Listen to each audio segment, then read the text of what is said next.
is making apologies.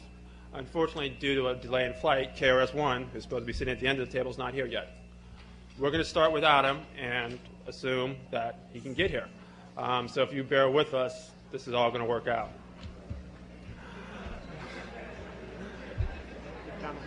Right, yeah. Given that this is the first Black History Month in a new decade, this seems a fitting moment to renew an old tradition, that is the Oliver Cromwell Cox Lecture Series.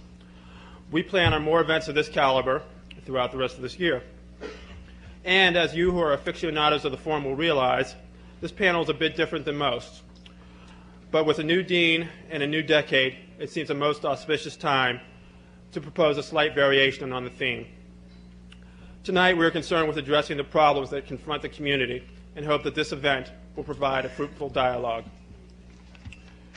And, both since we're missing one of our panel members and because a picture is worth 1,000 words, we're going to start off by showing you a short video which will illuminate some of the many contributions that we thought KRS-One would make to this panel. If he shows up, he'll add to it. If not, we'll just have to wing it. The clip is from his song entitled "You Must Learn."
I shall turn the forum over to our moderator, Chris Edley, who has a great deal of experience in both academia and the real world. He is a graduate of both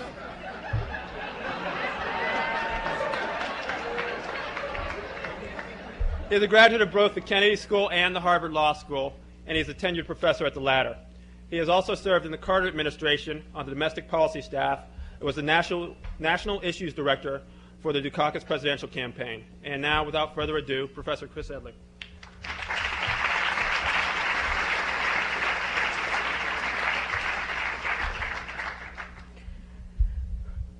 Good evening, everyone. Here's our plan of attack. I'm going to briefly introduce our three guests. I'm going to, since KRS-One is not here, I'm going to read you an op-ed piece from the New York Times that he authored some time ago. And then we will have 10 minutes or so from each of our two panelists who are here, and hopefully from KRS-One if he shows, a few minutes of discussion among the panelists, and then hopefully a substantial amount of time for Q&A from you in the audience. Glenn Lowry is a professor of political economy here at the Kennedy School. He has studied and written widely on racial inequality in the United States and on public decision-making. He is a very accomplished and highly regarded theoretician in microeconomics, as well as, in addition to his interests in public policy. He was a founding member of the Council for a Black Economic Agenda and a member of the National Research Council's Committee on the Status of Black Americans. Georgette Watson is co-founder and director of Drop a Dime Boston, which is a nonprofit group that operates an anti-crime anonymous telephone line and was responsible for helping the Boston police secure 10% of all of its arrests in 1988.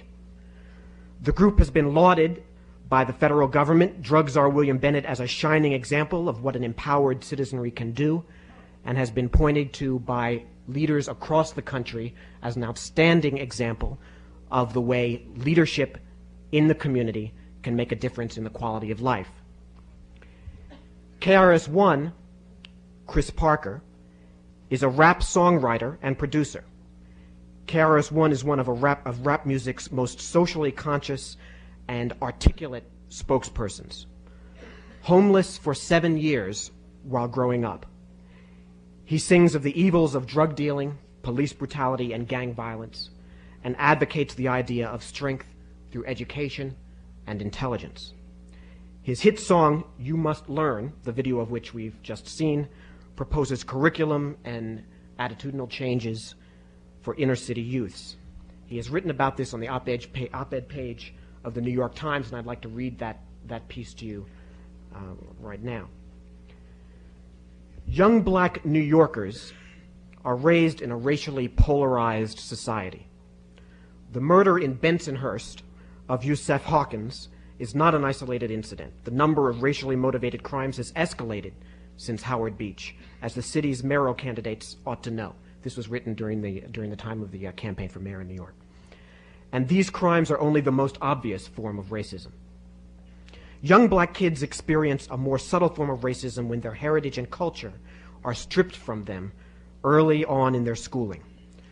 While no single cause accounts for the problems of inner-city kids, much of what black youth is missing, self-esteem, creative opportunity, outlook, goals, can be traced to what we're not learning in schools.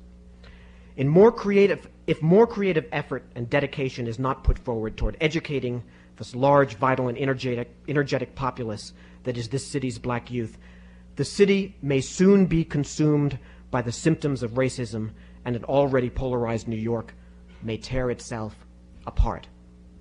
In the city schools, Afro-American kids are taught white American history, while our own heritage is blatantly ignored. Everyone is supposed to learn about being, quote, white Americans. Everyone is supposed to learn about that, but as I say in my song, why is that? It's like trying to teach a dog to be a cat. I was homeless for 7 years. My mother, a single parent, was overwhelmed with responsibility. Her uncertainty about the future created unbearable pressure at home. I ran away at the age of 13 to live an even more uncertain life, bouncing from park to subway to shelter. But at least I was in control. The lessons they were teaching in school, Thomas Jefferson and the Civil War, etc., left me empty. Aggravated at what I was expected to learn, I was even more aggravated that I wasn't even being taught what I desperately wanted to know. Most of what I know of myself and of my culture, the things I try to bring across in my songs, I picked up either in conversation with enlightened adults or through my own study. I took to the public libraries for shelter, but I came out with much more. In my story was a happy ending, but it is the exception. Most people refuse to understand that black inner-city youth, alienated by their schooling, are left with nothing else to grab onto. Outside of the classroom, they are at the mercy of government cutbacks and much-needed youth programs. The RIF, reading is fundamental, truck doesn't come around to poor areas anymore. It has been replaced by the ice cream truck, followed closely by the paddy wagon. Ineffectively schooled with no positive role models, just wanting money like fantasy people on TV, poor youth have nothing constructive to do. When Nancy Reagan told everyone to just say no to drugs, she didn't indicate what to say yes to. We are adrift in this country, exiles from a system that wants nothing to do with us. Many of us will continue to end up on drugs, in jail, or dead. I have little faith in political solutions. I'm not alone. How can politicians from privileged backgrounds ever understand life in the ghetto? It's easy for them to cut social programs without a second thought. Those politicians, especially minorities, who come out of poor backgrounds, have to compromise themselves so much to get elected that they forget where they've come from. Don't look for me online at the next voter registration drive. Can things change? Revamping the school system to educate all students will be the first step, but it must happen on several levels. In addition to providing Afro-American history classes for all students, schools also have to teach the ABCs of how to survive in the system. Why is the flashy drug dealer the neighborhood role model? Kids should be taught how some South American farmers are dying on their plantations because they don't want to give up their cocoa leaf cash crops. Johnny on the corner gets his money, but maybe the kids will make other choices. The spark to learn of oneself must originate somewhere. The schools have been ineffectual, but the outlook is not entirely bleak. Rap music, stigmatized by many as mindless music having no artistic or socially redeeming value, can be a means to change. Last fall, I created the Stop the Violence movement, a collective of rap artists in the music industry, figures who are speaking out against the evils of black-on-black crime. We donated about $150,000, the proceeds from an all-star rap single entitled Self-Destruction, to fund the Stop the Violence programs to combat illiteracy and crime in the inner city. This could be part of a larger trend. I teach a new fad in my songs: intelligence. It's no longer acceptable to strut around with big gold chains, boasting. That stereotype, that lifestyle must be crushed. Maybe the message is getting through. Black kids in the streets are starting to wear African medallions in place of the chains. It's just a small gesture, but it indicates that awareness and pride in our heritage is starting to take hold. Politicians, school board officials, take a good look, a good long look, at what's being taught in schools. Does it really make sense? Does it help promote coexistence? Know this: if you strip away the identity of a child, he is left with nothing. That vacuum is filled by the surrounding environment. If his environment is cold-blooded, negative, and violent, that child becomes cold-blooded, negative, and violent. Words from KRS-One.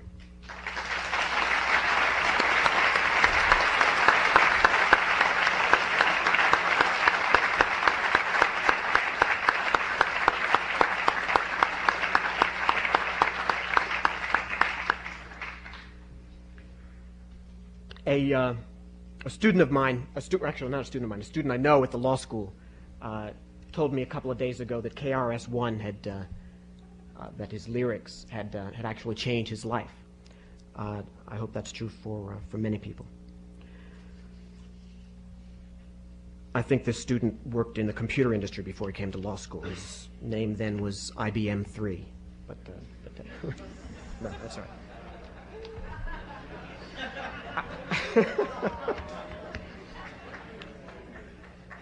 We're going to start with Glenn Lowry, and Glenn, I'll ask that you try to keep it to about 10 minutes or so. No problem. Okay.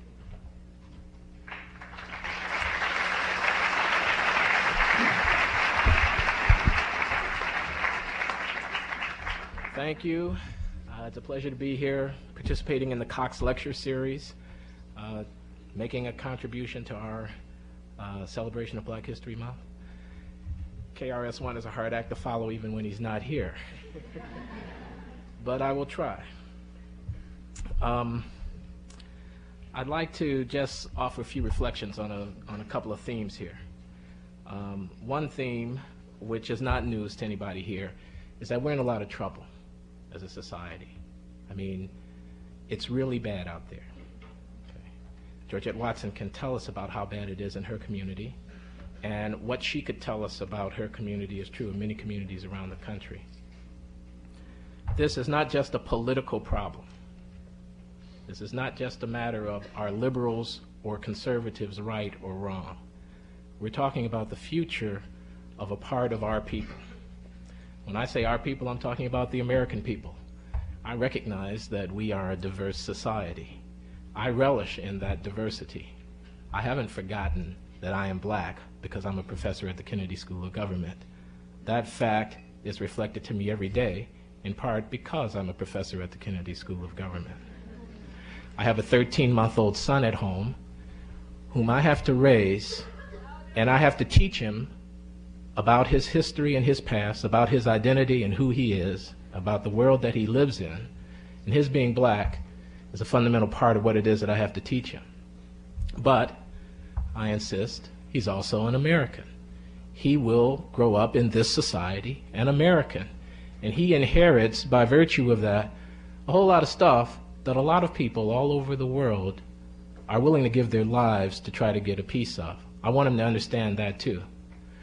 Thomas Jefferson is not irrelevant to my son, although, needless to say, Thomas Jefferson is not one of my son's ancestors. But just as KRS-One would remind us that Genesis 10, okay.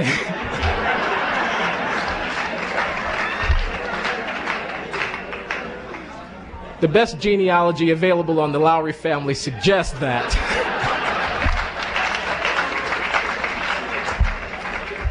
But that goes to make my point. I mean, we are all in this together, okay? I mean, you look out at the hues of black people, black Americans, and you recognize immediately that we're all in this together and been in it together for a long time. We got to work it out together. That's really what I'm trying to say. We were reminded of Genesis 10, you know, the genealogy of Shem. But I like to think about New Testament too. You know, Hebrews 12, for example, says, "Therefore, since we're surrounded by such a great cloud of witnesses, let us throw off everything that hinders and the sin that so easily entangles, and let us run with perseverance the race marked out for us." That's an important passage in the Bible for me, and especially in Black History Month, because it reminds me that I'm surrounded by a great cloud of witnesses. It reminds me that my history is not just one of defeat, that my legacy is not just one of enslavement, okay? That my genealogy is not just about being an underdog, that I am not, nor are my people, an underclass people, okay? We were slaves and we became free, and we're reminded in a recent motion picture that we had a little something to do with that. And even after emancipation, we were second-class citizens, and we are becoming first-class citizens, and we're reminded in Eyes on the Prize that we had an awful lot to do with that. So we're not powerless. One of the things I like about the power and the energy of rap music and about the positive quality of some of what I hear from people like KRS-One is that they're not defeated people. They're not victims. We're not victims. We're not just victims.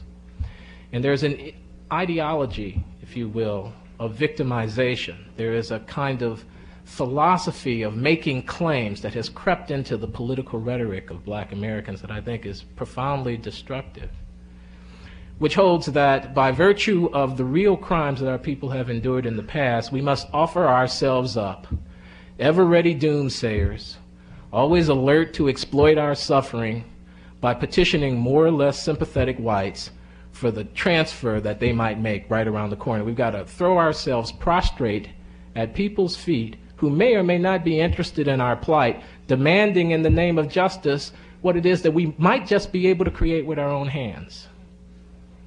Okay? I reject that. That's not a conservative position. It's not a conservative position to say, if you don't like the education that the public schools are handing out to our children, then let's start educating our children ourselves. That's not a conservative position. And if the resources needed to do that have to be pried away from some bureaucrats who are willing to protect their position with as much political leverage as the Democratic Party allows them, then maybe those resources just have to be pried away from those bureaucrats in order that people bent on shaping their own futures have the opportunity to do so. Okay. Empowerment is not a liberal or a conservative posture. I think, particularly at this university, that we need to think seriously about the real power relationships that obtain between people in the society. Now, we have a framework for talking about power. You know, it's the capitalists have the power, right? It's the rich people have the power. The system has the power. But I think this issue of who has power and control is really very subtle. There's an awful lot of power in an institution like the one that we're in right now. An awful lot of ability to define, cultural power if you like, to define questions, to set the tone, to really frame the debate, to tell us what's important and what's not. Now, who has that power and what relationship has it to the people who are in need of liberation? That power is in the hands of people who may not have very much to do with the lives of the individuals who are in need of liberation. It's in the hands of people who may have their own agenda. I think, for example, that one of the fundamental issues confronting black Americans today are male-female relationships, are exactly what's going on between men and women. Why is it that we now have 60% of black children being born out of wedlock? I'm not adopting a moral stance up here. I'm not shaking my finger in somebody's face and telling them, now, you mustn't have sex. You know, now, you mustn't, bear children unless a certain piece of paper has been signed. I happen to have some views about what's the appropriate context in which sex should be had and children should be born. Some of them I've come to the hard way in my own life. I happen to have some views, but that's not what I'm talking about. I'm talking about the consequences for children and the consequences for a society or a sub-society of widespread childbearing out of the context of a stable family system. Now, that issue is very difficult to be defined by the people whose lives are being shaped by it when it is discussed in a context and shaped by a power system which has its own particular views about that issue. I don't mean to be cryptic. What I'm talking about is, of course, we've had a sexual revolution in the country, and ideas about sexuality and about gender are powerful determinants of what comes out of a place like Harvard University. Feminism, of course, is here. I'm not taking sides, and I don't mean to get anybody angry with me. But what I want to say is, ponder, if you will, for a moment, the relationship between the feminist theorist claim that her relationship with men should be a particular thing, on the one hand, and the reality of the life of the lower class urban mother who needs to find a way of drawing the men in her community into some kind of productive relationship so they can get these children supported and get them raised. I'm claiming that there's very little fit between those two things because the feminist theorist isn't confronting and reflecting the reality of that lower class mother situation. That's an opinion. But here we sit on the river and we do research. Now, this is an easy shot to take. I mean, it's the easiest thing in the world to say, okay, so we're just up here doing research. What has that got to do with anything? I mean, I believe in research. I wouldn't be here if I didn't. But I really don't think it's enough. I don't think it's enough for a school of public policy. I don't think it's enough for a school of public health. I don't think it's enough for a school of law. I think we have to find other ways of being in relationship with the people who are the objects of our inquiry. We've got to do something besides reducing people to chits. I mean, we're bean counters a lot of the time here. It's a question of how many did this and what year and how did it change from that year to the next, and let me tell you what the effect of the given percentage increase and this or that. I'm not against that. That's what I do. That's what I've been trained to do. That's worth doing. Okay? If you're going to have public policy, you have to evaluate programs, you need to study cause and effect and so on. But it's not enough. And its relationship to what's going on in Boston today, to the kid that's gunned down on Ashmont Street, to the kid that's shot on Geneva Avenue, to the kids who were sprayed in a drive-by shooting on Warren Street, the relationship of the bean counting to that reality is tenuous at best. We got to do more than simply do our research. We've got to do more than just build our empires. The only question cannot simply be, well, what can I propose to the XYZ Foundation that they will find a plausible research agenda so that they can give me some money so that I can continue to do what it is that I'm doing. We have to find ways of opening up our institution and of being substantively involved with the people in our community. We've got to be good citizens. Now, as I say, it's an easy shot to take, and I know that a lot of my colleagues agree with me in this, but I think we have not devoted nearly as much creative reflection as we need to how it is that can be done. Finally, I will end by simply saying this. This is an American problem that we're talking about, the crisis of urban youth. It is also a Black American problem. It deserves a public policy response, and we can argue at length about the details of that response, but I insist that it deserves the committed attention of public officials of whatever party and whatever political persuasion. But it will not yield simply to a public policy response. It must involve as well the kind of active engagement of the communities that are involved. It must be in some way drawing out the creative possibilities of the people who live there. It must find a way of being consonant with the language and the culture of the people. It's got to be relevant to the people's lives. It's got to deal with values that the people understand. I'm a big values person. It's one of the things people sometimes criticize me for, but I think it's really very important.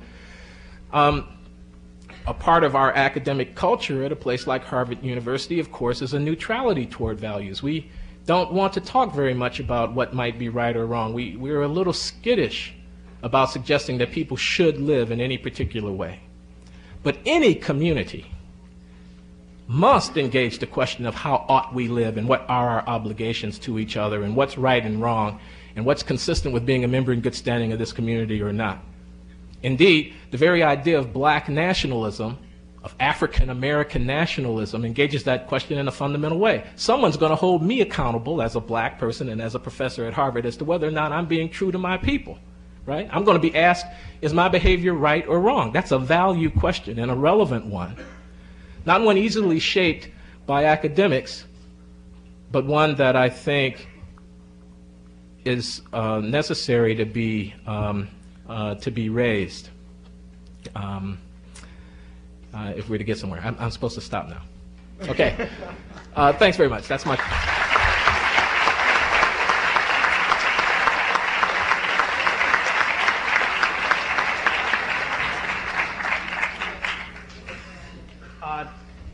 Our next speaker is Georgette Watson.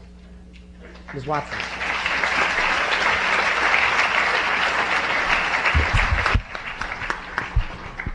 Thank you. I basically want to begin to talk about Drop a Dime to show you that the problem we have with drugs is widespread. And then I want to come down to the community to tell you the problem that we're having in the community, and then we'll go into A&Q. In 1983, I started Drop a Dime along with a minister in the Roxbury community because of the drug problem. Many times people say we don't do things for ourselves. And I started up this program to show that the community can take empowerment.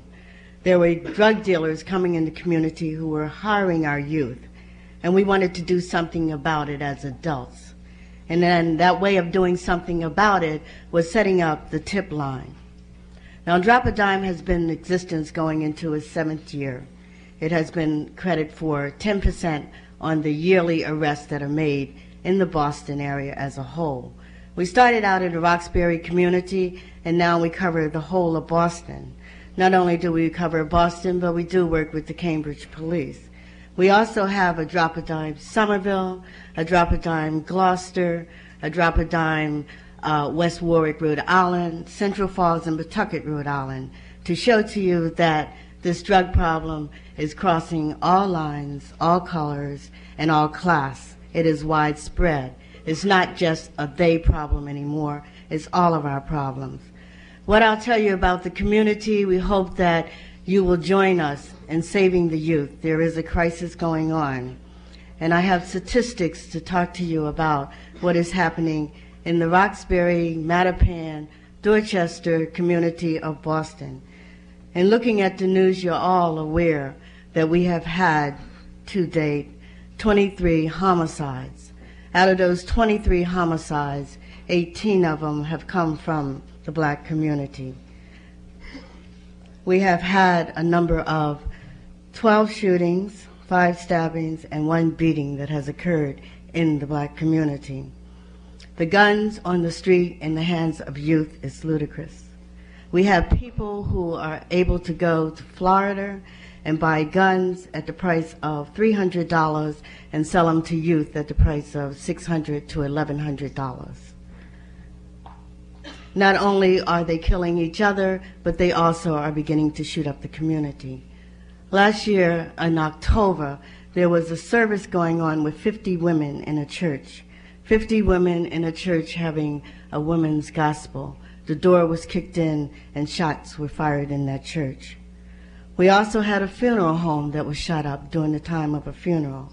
We have buses that are being shot at, police cars that are being shot at.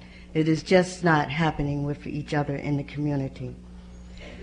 In January of 1990, we have had 37 weapons that have been confiscated off the street in the black community. There have been reports of 73 assaults with guns, 53 armed robberies with guns. We have, in this month alone, in January there were 10 homicides, in February there were 8, so that brings the 18. In 1989, there were 14,000 arrests in the Roxbury, Mattapan, North Dorchester area, and in the first 2 months of 1990, there have been 3,600 arrests. We are talking about arrests, we are talking about killings, we are talking about shootings that are going on with young people under the age of 19. We are definitely losing our community. We must notice that there is a problem in the community, and we must reach out to our youth. Somehow there is the master plan. You talked about the genocide. You're talking about people taking over the community, the land. They're doing this through our youth by providing them with guns. We do not have guns that the kids can get in the Massachusetts area because of our strong gun law. They are bringing them across state. We do not have fields of cocoa leaves and marijuana growing down Blue Hill Avenue. It is coming from out of state. It is coming from out the country, matter of fact. We looked at the fact that now our government is talking about going overseas and bringing in these worms to eat up the plants and spending the money on that, when we should be talking about rehabilitation, education for our youth in this community.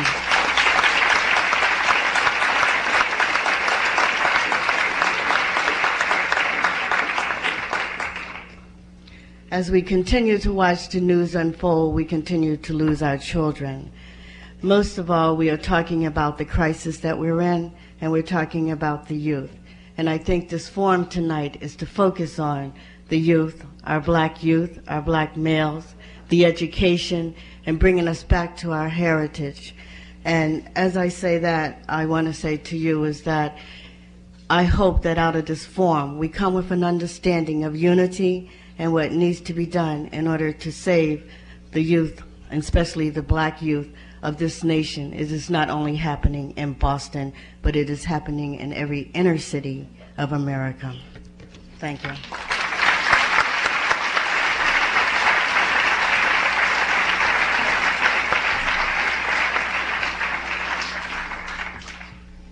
I think what I'd like to do. Hello? Yes. What I'd like to do is just ask our panelists a couple of questions and then open it up to Q&A, and still keep our fingers crossed that KRS One will be able to make it. In the piece that I read, the op-ed piece that I read, KRS One said that in essence he didn't think government was going to be able to help much at all, and that he didn't have confidence in politicians, including politicians that came from the black community.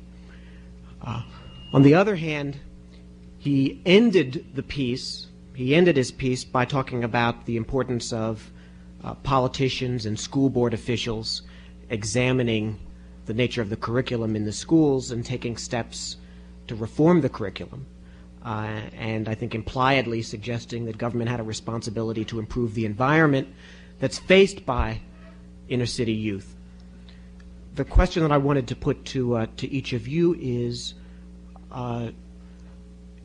do you think that we should be at all hopeful about the role of government and the role of politics? To what extent do you think that Jesse Jackson's message of voter registration and political participation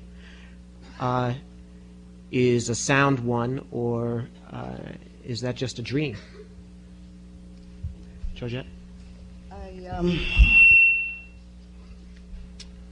I used to think that voter registration was hopeful, that we could get in politicians that could turn around the system.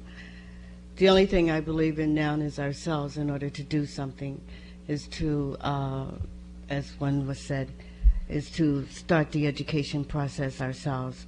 When you hear about black history, it always talks about slavery. It never talks about the black kings and queens that we used to have. And our youth doesn't know about black kings and queens to give them some pride. I think that we've lost a lot in regards to our politicians. And as we see, government is withdrawing its money from the services that was once there to help the youth in the communities. Glenn?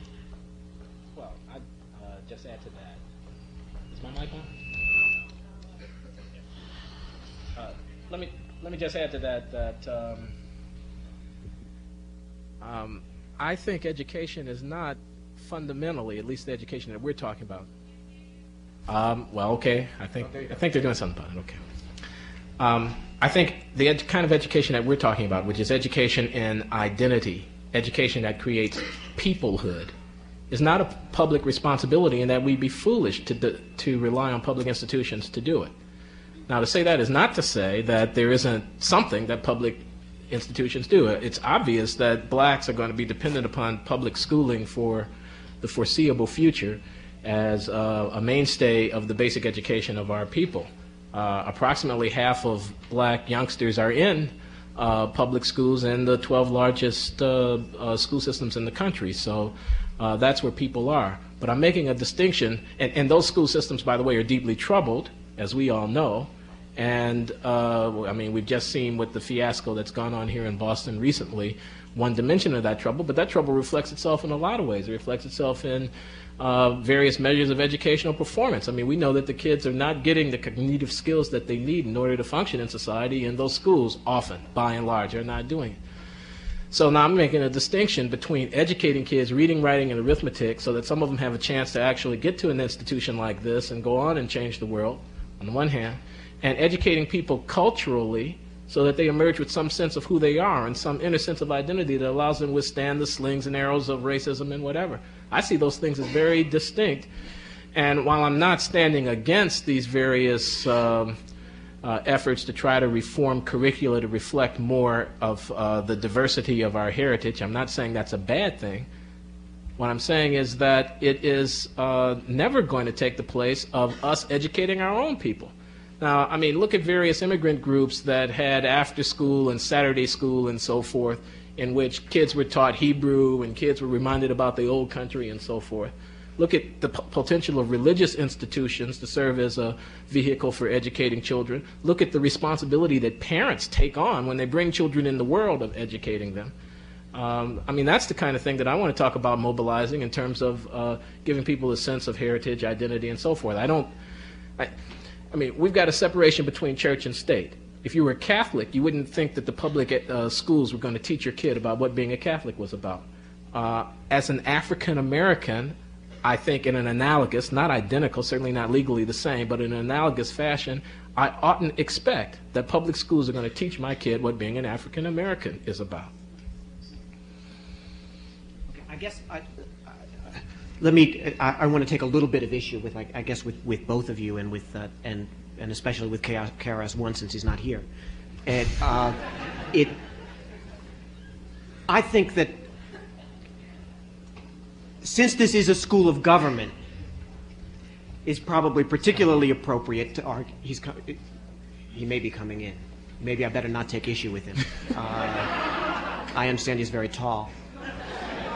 Anyway, let me make my point. Since this is a school of government,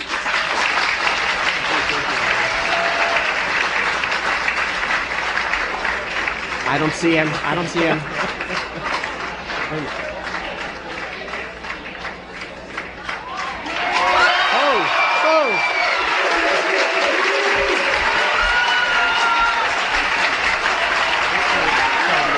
Take a few minutes. We just walk in there.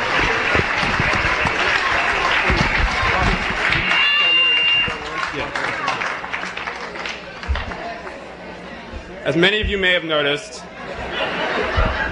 the fourth chair is about to be filled, and we're just going to take a couple minutes to tell Chris what's been going on so we can walk in and participate in the conversation. But thank you.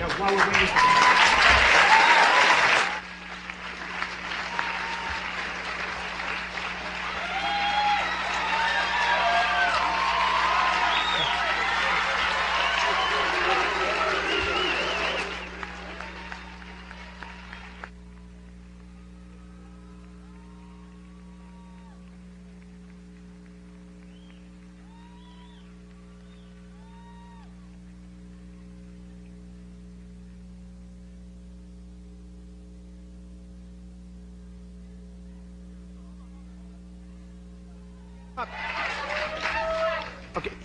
Do you want to catch your breath, or do you want to? Okay. Here's my suggestion. Shh. Come on, please. This is just to fill you in. We began, Chris. I read the op-ed piece from the New York Times, and they saw one of your videos, and Glenn and Georgette gave short spiels. So we'd like to punish you by making you do the same. And what I was about to say before you walked in is I was about to raise a question about really something that was in your op-ed piece, where you said that you saw little reason to be optimistic about politics, about politicians, about what government was going to be able to do. But then you closed the piece by telling politicians and school board officials and so forth about, in fact, what you want them to do, namely to think about ways to reform education. And you suggested that there's an important role for government to play in improving the environment that inner city youth live with. So let me just throw a question to you, and then you can kind of take it from there and talk about whatever you want to talk about. Why should we be pessimistic about the role, about the potential for the kind of effective black political participation that Jesse Jackson preaches, when in fact we've never really tried it? How do we know that it wouldn't work? Well, Why don't you come up here?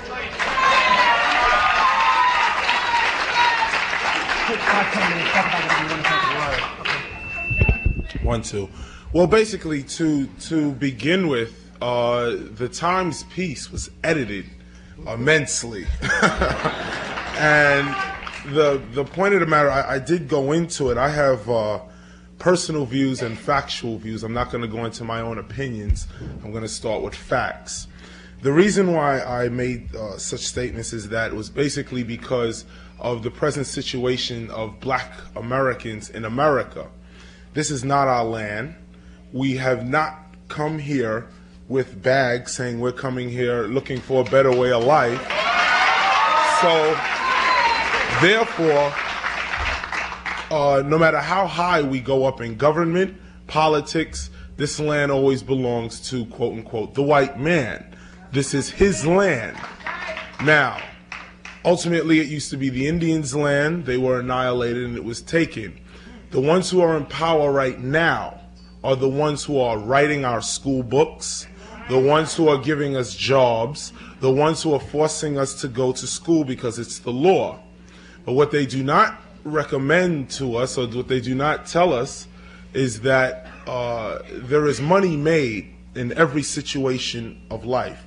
There's money made in jail, there's money made in hospitals, there's money made in shelters, and there's money made in college.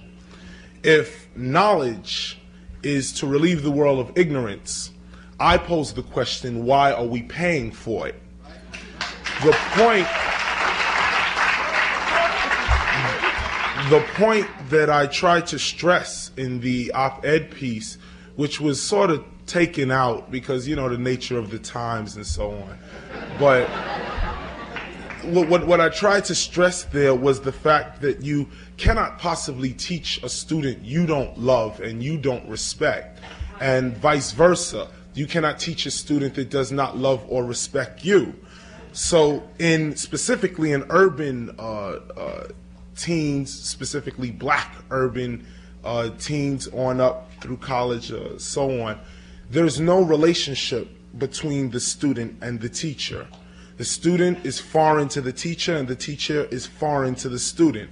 Therefore, you cannot possibly teach these kids anything anyway, because you're not speaking their language. And what I went in to say was basically we need to form some sort of black, quote unquote, or should I say African language to teach African students. If in fact you continuously for 435 years rape, beat, rob, try and kill and maim a race of people, for 435 years they will try and beat, rob, rape, and maim you.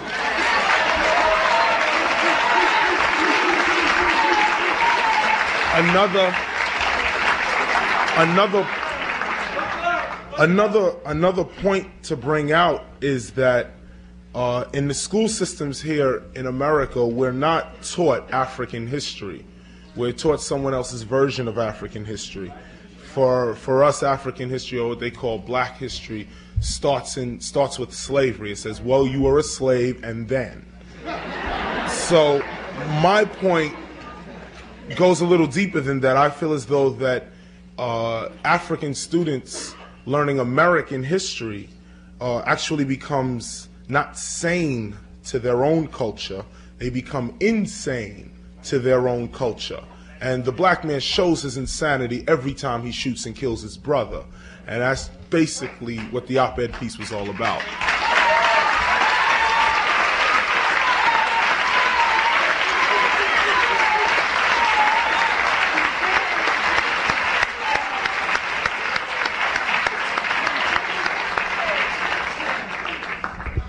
Okay, let's open it up for questions. We have two. Are there only these two microphones? Is that correct? There's a microphone up there somewhere? Where? I can't see it. Up there. Okay. So if you line up, and I'll rotate. And there's. Is that a microphone? Okay, and there's one there too. All right, sir. Thank you, Chris. Can I get 60 seconds for a statement? Because yes. I really do have to respond to something I heard Brother Lowry say. One is, I think public schools have an obligation to teach children in that system their culture and their education. Just like white people learn their culture, we are obligated to learn our culture. We pay taxes too. And if you have to learn to read, you can learn to read about African culture just like you learn to read about Irish culture, Jewish culture, any other culture. The other thing that we have to keep in mind is that we think that there's a different standard. We don't equate Catholicism with African culture. Catholicism is a religion. African culture is a culture, and it's separate and distinct. And I think that when we start talking about what the obligation of education is to teach those people who are in that system about themselves so that they're not confused. As KRS has said, the problem here is that we don't teach any history. All history we teach is revisionist history. We don't teach the history of America. You know for yourself as a member of this educational institution that it never comes out the way it actually happens. And until we begin to teach history the way it happens, the history of America is the history of black people. That's the bare facts. That if you teach about the history of America, you have to begin that black folks fought on both sides of the revolution. Black folks fought for the colonists, and they fought against the colonists. Black folks fought in all the wars that men came over here free. They all didn't come over here as slaves. And so if you begin history as slavery, then you miss what the point of history is. So therefore, there is an obligation for education to teach the facts of what history is all about. My question then becomes, what is the role of an institution like Harvard University when Georgette Watson can say that there are no factories for guns in Roxbury, but there are guns in Roxbury? There are no dope factories and there are no coca plants in 510 acres of Franklin Park, but there's plenty of dope. That the government spends $40 million to run down the mayor of Washington, D.C. for 1/2 of 1 gram of coke, while Oliver North brings over...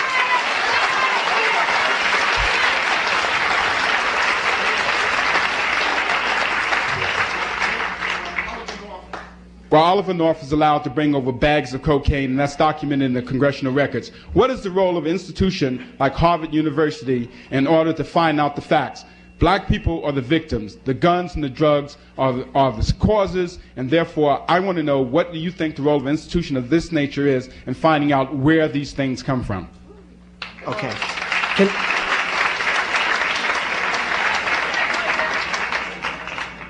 Okay, let me respond to that briefly. Look, I said that the public schools, that I wasn't standing against the movement to try to get the schools to reform curriculum to introduce cultural elements. But I think we got to recognize that these are public institutions. These are not African American institutions. I mean, look, we got laws that say the schools have to be integrated. We've got elaborate systems. We've got elaborate systems of transportation and student assignment in order to affect that. Black students are not the only students in the public schools. We cannot realistically, plausibly, equitably insist that the schools shape the curriculum to reflect our interpretation of our history. There's always going to be a compromise there. That's the reason that I said that if you want to teach your children who they are by your own lights, then you have the responsibility to do it, not a public institution. I hold that it's foolish to expect that a public institution is going to do it. Okay? I mean, so I don't think we're necessarily in disagreement about the importance of communicating to kids who they are.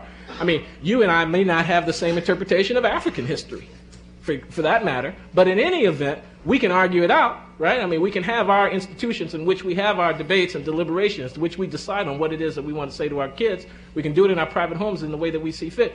I don't think it's plausible to insist that public schools reflect our particular conception of our ethnicity. I think that's a losing battle. I don't think it's going to happen. Okay. Either of you want to jump in? If not, sir, could you give us your name?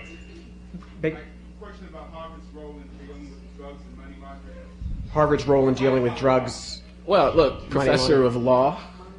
I mean, tell us what it is.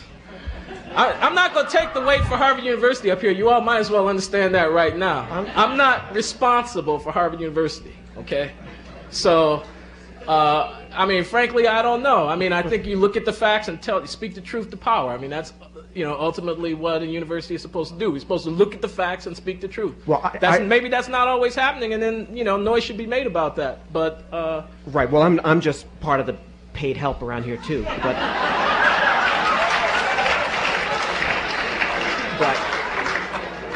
But I do think that one thing that Glenn said during his remarks is in fact on point. I think that that the argument that that people in academia, faculty as well as students, need to do more than count beans, need to do more than just research, that the quality of our lives, the quality of our research, the quality of the institution will be enhanced if there is a connection between what goes on here and what's going on in the community.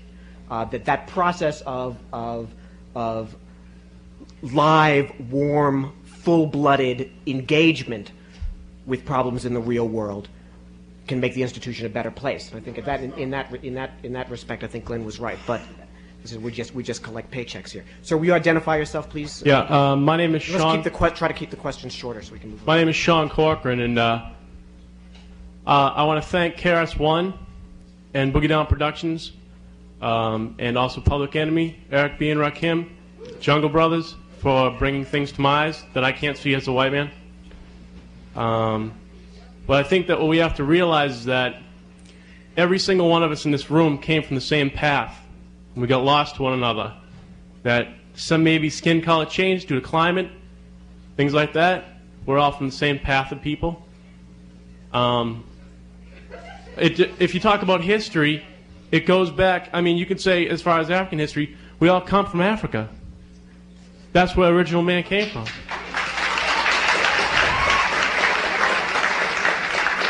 And since we were lost to one another, when we found each other again, we didn't understand each other, and we fought. We still fight. Yusuf Hawkins and Oliver Beasley, people like this are slain daily. There's all the deaths in Roxbury. The question the thing I want to pose to the panel is, what do they think of hope for the future about ending apartheid in America as well as South Africa? Chris? Well, I think it's on now. It should be on now. 1, 2? No. Well, very briefly, I'll give the rest of the panel a chance to speak. I think... Here, use mine. Use mine.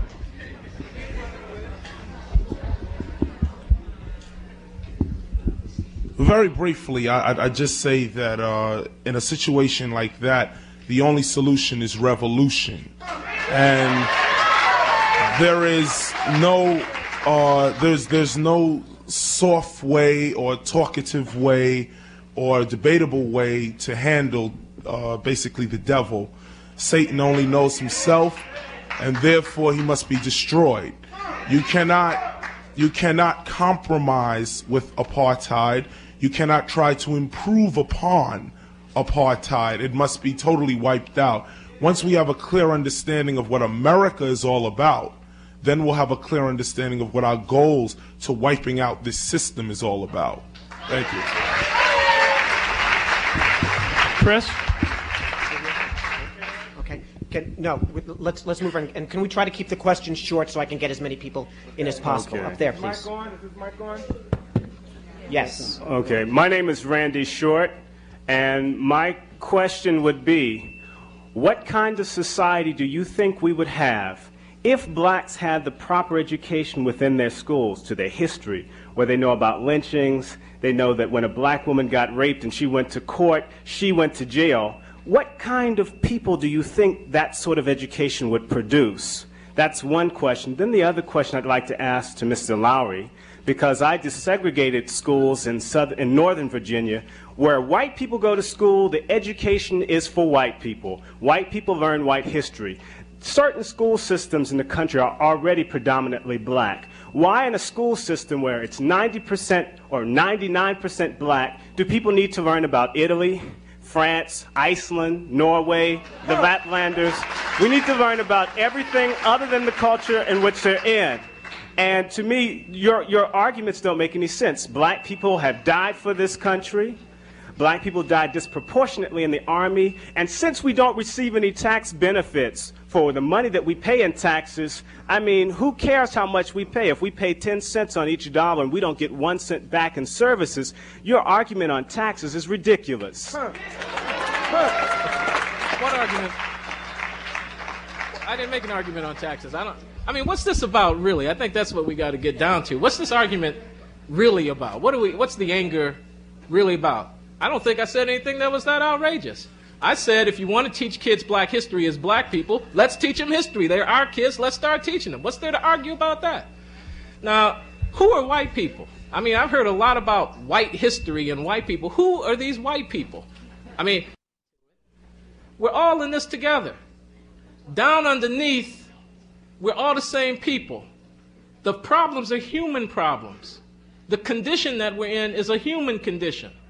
A lot of people smoke crack cocaine. They're not all black. The problem is people smoking crack cocaine, not black people smoking crack cocaine. All right? This Charles Stewart character kills his wife. He's a deeply troubled man, caught up in an evil, in the devil, if you like. Sin is a part of the human condition. The problem is sin, not skin. How did black people get here? I mean, okay, if we're going to talk about it, how did black people get here? They got here because Africans... Hey, folks, this is an exchange of ideas. They got here, we got here, because our African brothers sold us into slavery. As a matter of fact, hey man, those Europeans did not go into the interior of West Africa and bring out 20 million people. They did not do that. Okay? So, here's my point, such as it is. The problem is that there are people doing evil. The problem is that there are people whose lives are desperate or vacant. We have a responsibility as a decent society to address ourselves to those people. People, not blacks, not whites, not Jews, not Greeks, people.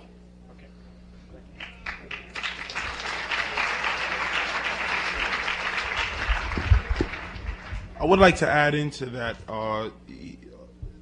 definitely this is a human problem and situation. It is a thing of people dealing with people, but I think we have to define the difference between civilization and technology.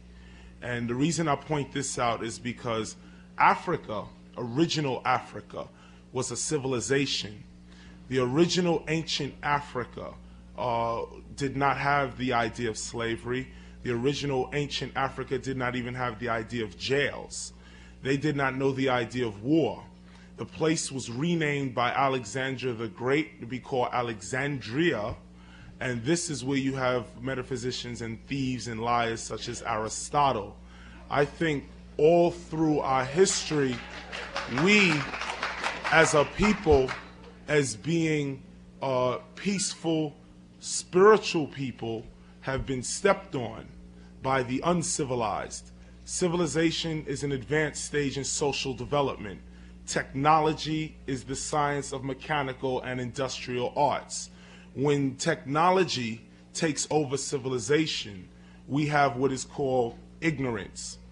When ignorance takes over a society, we have false education, we have false politics. When ignorance takes over religion, religion will justify slavery. I think that it's basically the African in this country and throughout this world that has been stepped on and has been put out of power because at one time he ruled the world. I think basically, although true, we should, all of us should be teaching our younger brothers and sisters and maybe even our mothers and fathers about African history. But I personally believe that African history should be in the public school system because the entire criteria of the public school system was all originated in Africa.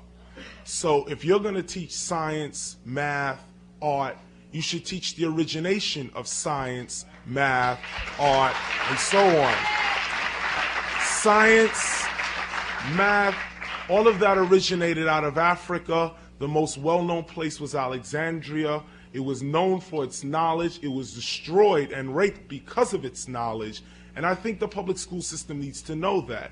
The public school system needs to worship and love Africa and needs to teach all races about Africa. It's not enough for black people to know about Africa.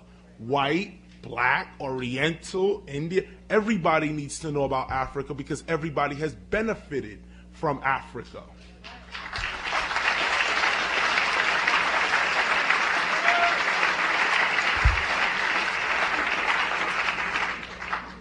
I had a somewhat different question, which was rather that I felt that there might be some possible benefit to inner city education if those students who managed to do well were able to be compensated for tutoring those that did not. That I feel that it would be important for students to become involved in the teaching of other students in those areas where the other students did not do as well as those who were doing the teaching. I would like to get some comment. Anybody on the panel want to react to that? Well, what I'd like to say to that is that I think your idea is very well put very well put together. Yes, students should try and teach students. 1, 2. 1, 2, 1, 2. Come on. Students should try and teach students because a student is nothing but a teacher and vice versa. But we must understand the nature of what has happened. I think we're missing the point on what has actually happened to the educational system, what has actually happened to the African in this country. We're totally missing the boat. We're trying to come up with the solution. Forget the solution for now. The sickness is not in the act. The sickness is in the consciousness. Even if the student would give of himself to teach another student, what the student's consciousness is all about is what's determining how he's going to teach that student. I think that even if some student wrote a book on various African history and so on, you only know half when you know the author. It's like when you read the book, you have to know where the author is coming from. If you don't know the consciousness of the author, then ultimately you only read in half the book. Because we constantly crack our Bibles and read the authorized King James Version of the Bible. And ultimately we say it's still holy. This is his version of the book. He took it, rewrote it. I think your idea is good, but at this point we should understand who is being attacked and who's doing the attacking. You must get rid of the negative consciousness before we can have such ideas. Thank you. I'm sorry, I want to keep moving. There's been an error here, which is that I was actually trying to ask Mrs. Watson. Oh. Oh.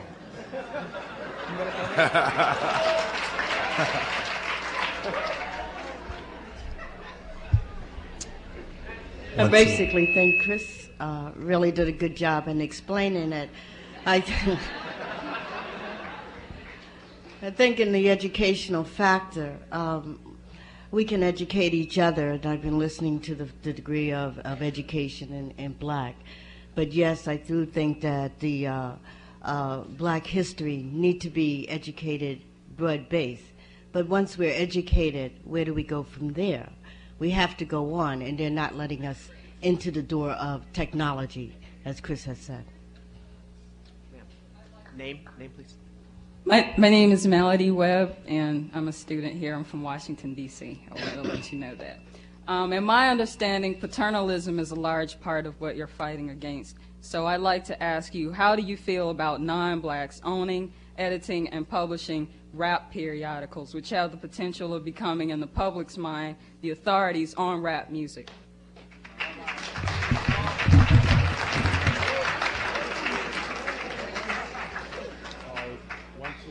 One, two.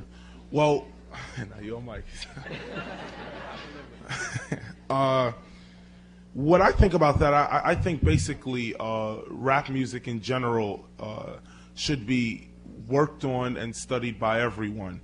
I don't think rap music is black people's music or a music that's supposed to be only a black man's music. I don't think that's the case. I think the only thing that separates or leads to the problem, so to speak, of white-owned companies owning rap or putting out rap periodicals is that black people are unorganized. We do not organize with one another.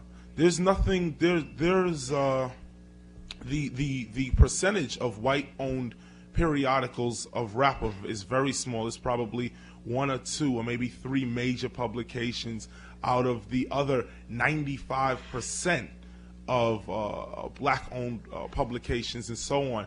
The problem with the black-owned publications is that they're not organized and they do not respect rap music. So when the white man comes along with a certain degree of respect for rap music, it seems to boom because he knows exactly what the kids want. We have a problem and they have a problem. We have a problem as a race. We're unorganized, yet we're insane. The white man has a problem because he must deal with his own ego. The white man has realized he has a country and he can do whatever he wants in his country. He owns very little black-owned companies. I had started the first black-owned rap company called B-Boy Records. And ultimately, we had a first album out called Criminal Minded, which was knocking out, which was basically knocking out all the majors. All the majors were just knocking them out. But what happened was that within our own structure, the people who backed us with money ultimately became greedy. And when you don't invest in a company ultimately falls. And I feel as though that, in a way, as long as we understand the world history of music, rock and roll is black music. Gospel is black music. Reggae, rap. Black people have created the music in the American Music Awards. Or should I say African people created the American Music Awards or the Grammys or so on. So it's really up to us. That's why I point the finger back to self. This is a competitive nation. If somebody wants to come out and put out a periodical about rap, let them. We cannot point the finger. We must do it ourselves. We must say, okay, we're going to put out a periodical. But you take situations like BET. You take Black Entertainment Television. They call themselves black, black, black, black, black. But yet I've never been on that show. Never. Ever. And God forbid they have Chuck D or one of them up there. They don't want that. Why? Because they're owned by Time and Life.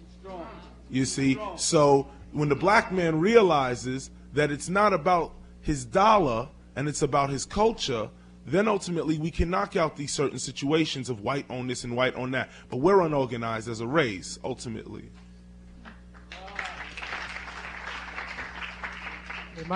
My name is Morgan James Peters. I'm a senior at Boston University, and I'm president of Umoja, which is BU's Black Student Association. First, I'd like to thank KRS-One for the example he set. He just touched on it. I also just started a record label myself. My first product is out in March, and it's the example people like him, Jay King, and other individuals and Imam Isa have set in the industry. The second thing I'd like to touch on are some of the points that Mr. Lowry has brought forward. Step one, you say that you are not responsible for what happens at Harvard University. That's very valid. However, you are on the payroll in more ways than one, so you are accountable for what's going on at Harvard University. Secondly, you talk about education. The best tool of institutionalized racism is miseducation. I remember Carter G. Woodson's book, Miseducation of the Negro. That is still true now. You can just change the title to Miseducation of the African American or the Black Asiatic if you don't want to be called a double white man. Plain and simple. The third thing that I would like to touch on is the situation where you were kicking around the idea of power. I never quite understood what you meant. The title of this event is Urban. In the music industry, urban applies to black. It also is applied to black in sociology. In New York City, the National Guard is being trained for urban warfare. As we've seen with the Stewart case and other cases where the police and other miseducated individuals, most of whom happen to be white, are given guns and let loose in the inner cities. We've already seen what happens when people get dragged out of their homes. 14-year-old children are dragged into jail for suspects that are supposed to be in their 30s.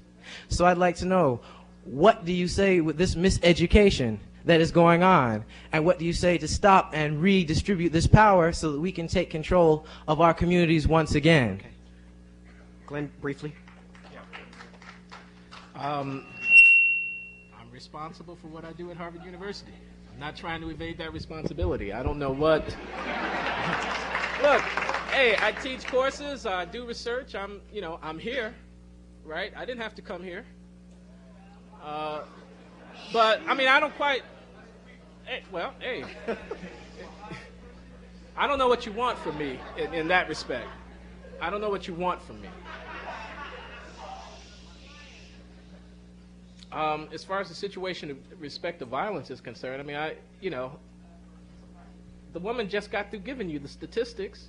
Those are not 14-year-old miseducated white people that are killing those kids. 14-year-old children are being stopped and harassed by the police. That's what I'm talking about. That's a bad thing. I'm against it. Thank you. All right. Very, very good. But the problem... You've just inherited a lot of my respect, man. Thanks. Peace. The problem that is threatening our youth is not police dragging them out of their homes and killing them. The problem that's threatening them is, as the man has said, the insanity that induces them to shoot each other. Now, that's what we should be addressing ourselves to. That is true, but the government's address is to send in the National Guard. Urban warfare. That is what is being called. Urban means black. I grew up in the Bronx. I'm urban. Excuse me. I am just as much a victim. And now you're at BU, and you should be held accountable for what happens over there. And I am accountable for what happens over there. 350 students I am accountable for. Members of Umoja I am accountable for, and I take account for that. That's a university of 20,000, and an awful lot of things go down there that I'm sure you and I wouldn't approve of. I want to. Just as I think this do question here. this question of crime is a very important one. Ms. Watson, do you want to say something about that because you're involved? Shh.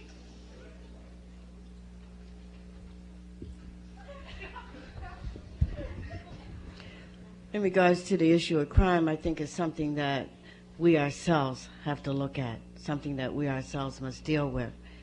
As it has been brought face, it is we ourselves who's killing each other. But then again, it is also a master plan that has brought this about, that we're killing each other. Okay, we have time. We have time for only one more question. I'm sorry. Oh, no. Hello. My name is Alexander, and I'm from Free My People, and I think you should let more people ask questions. But I want to say, first of all, that there's a misconception put out by the media and the powers that be about who represents our community, Dorchester, Roxbury, and Mattapan, what we call Mandela, Massachusetts. And Ms. Watson represents the city government's policy of occupation of our neighborhood. And Mr. Lowry represents the Republican Party. And I just want to say that there are many people in our community who share the views of KRS-One, who are getting organized, and we look at ourselves as the solution. Because the people, Ms. Watson, who bring the cocaine, they're not bringing it across state lines. Let's get real. The Contras and the CIA bring the cocaine in. The people who launder the money, to make the drug trafficking possible are downtown Boston. The Bank of Boston was caught laundering $1.2 billion worth of drug money in 1 year. And my question to you, Ms. Watson, is, given that it's projected that there's $23 million worth of overtime pay for the Boston police in this year, that's overtime over and above base pay, that Mr. John Mulligan, police officer, got $66,000 in overtime pay, over and above his base pay. What is he doing for the people in the community, right? But given that, why is it that you spend most of your time defending the police tactics, defending more police in the community, defending unconstitutional practices against the people of our neighborhood, defending an occupation of our neighborhood, so little time talking about supporting youth, supporting positive youth organizations, supporting positive efforts in our community of the people, and supporting our tax dollars going to the people of our neighborhood, taking care of the business in our neighborhood. Okay.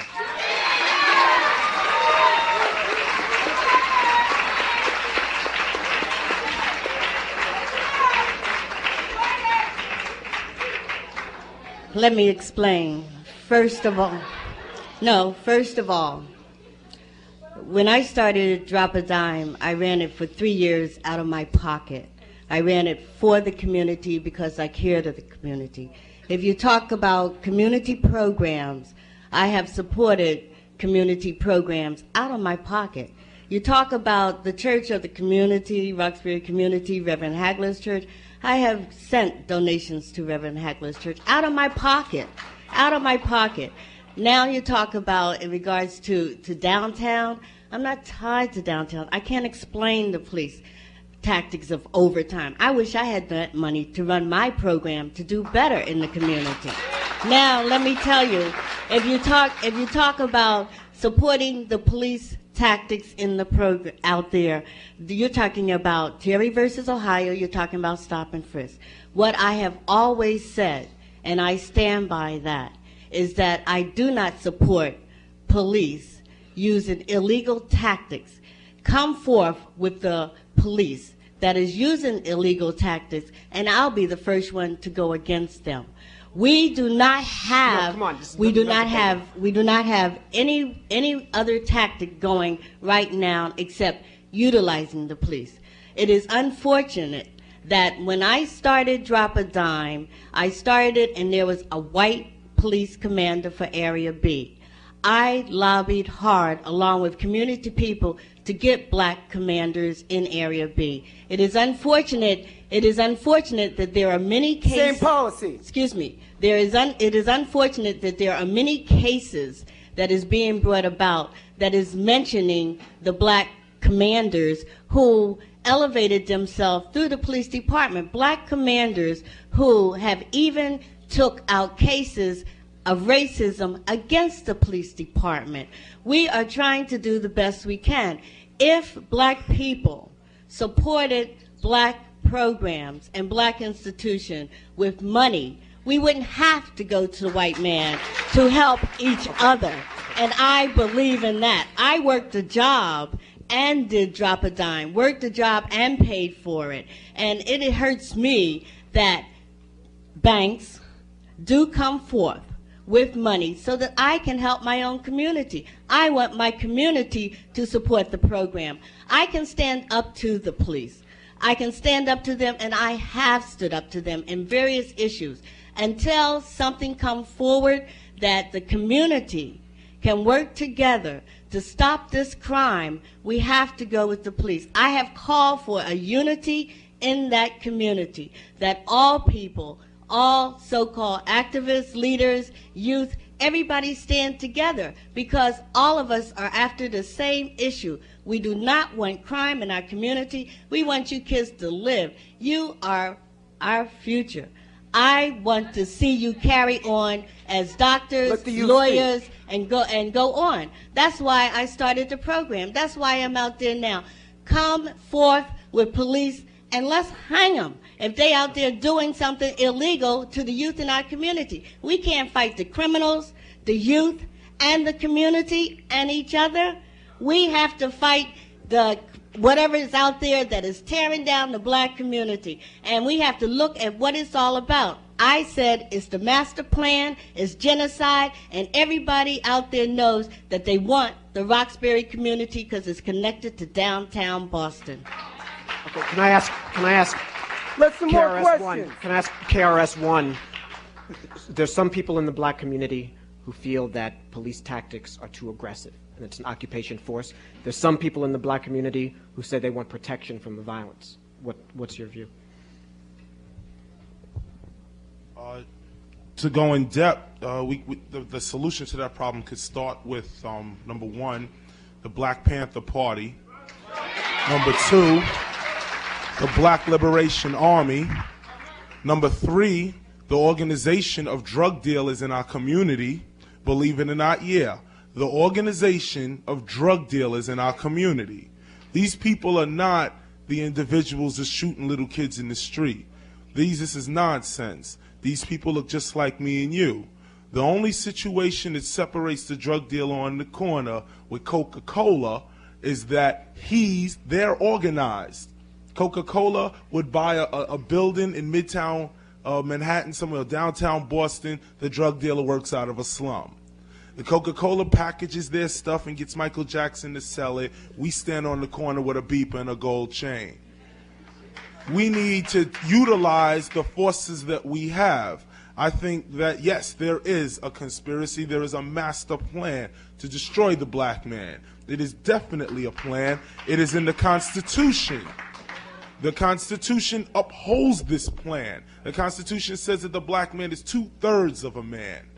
This is still in the Constitution now as we speak. Right now. We were classed as chattel when it was written. So ultimately, all the laws that govern us right now are still the same. The Emancipation Proclamation did not free the slaves. They actually enslaved humanity. The Emancipation Proclamation said on January 1, 1863, all persons held as a slave in a state or part of a state in armed rebellion was free. The states in armed rebellion was the Confederate States. Lincoln freed those slaves. Ultimately, they lost the war. Lincoln won the war. So legally, we are still slaves. Legally. These are the laws that govern us. These are the laws that the police department are upholding. Whether they know it or not, the people, right, they work for that check.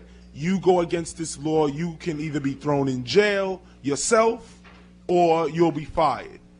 So ultimately, to the question of excessive police force or police brutality or police action or so on, we just have to understand the reality of what the police department is all about. Look into the history of the police department coming out of the KKK. Look into the history of the police department, which was only designed to keep your house nigga in check. Look at the history of the police department and we'll understand what the police department is doing. Do not get shocked when they come up and stop you on the street because you're a suspect. Don't get shocked, just understand.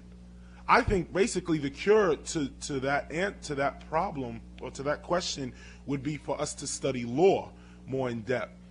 All of us need to know laws, basic laws. Just basic laws, basic citizen laws. When a cop stops you, tell him that's defamation of character. Period. We just don't know. Again, it falls back to our educational system. Again, these are the points we should be addressing in our school systems. But we haven't yet realized that there is a conspiracy to get rid of the black man, so therefore we have not realized our priorities. Okay. Ultimately. Hold on. Ms. Watson? To respond in regards to what Chris said, and studying law, I have started a class over at the Roxbury Boys Club called Street Lawyers for youth to study basic law. The class is a 12-week class.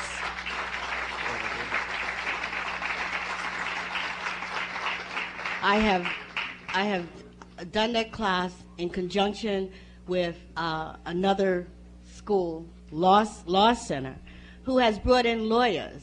A lot of the civil rights lawyers have been there and have taught the class.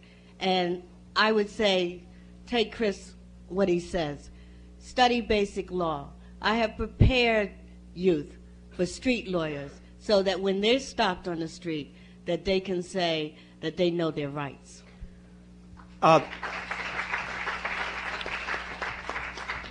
KRS-One has to get to his next event. The organizers of this one have asked me to draw it to a close, and Yes. Yes, we can't. Out of town, I'm told. Out of town, I'm told. I hope you all will join me in thanking Georgette Watson, Professor Glenn Lowry, Professor Chris Parker, KRS-One,